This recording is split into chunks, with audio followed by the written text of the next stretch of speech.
back to another new vlog. So today's vlog is all about red color food challenge. So let's start today's vlog.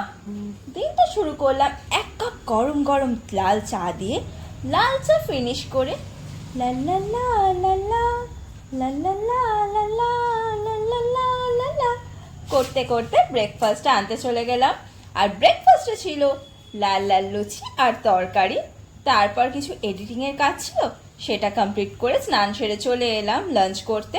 লাঞ্চে ছিল rice আর pomfret মাছের ঝাল, দারুণ হয়েছিল। একটু ঘুমিয়ে পড়েছিলাম আর ঘুম থেকে উঠে লাল চা আর লেস খেয়েছিলাম। দেন কোরিয়ান নুডলসের ক্রেভিং হচ্ছিল, সেটাই বানিয়ে ফেললাম। আর আমার চ্যানেলের রেসিপি দেওয়াই আছে, তোমরা চাইলে দেখে নিতে পারো। আর এতটা টেস্টিও ছিল না, জাস্ট ডিলিশিয়াস। আর এতটা ফুলফিলিং ছিল না যে রাতে আমার ডিনারই করতে ইচ্ছা করছিল না, তাই স্ট্রিং দিয়ে চ্যালেঞ্জটা কমপ্লিট করলাম। ভালো লাগলে লাইক অ্যান্ড সাবস্ক্রাইব করে দিও। দেখা হচ্ছে নেক্সট ব্লগে। Till then bye by.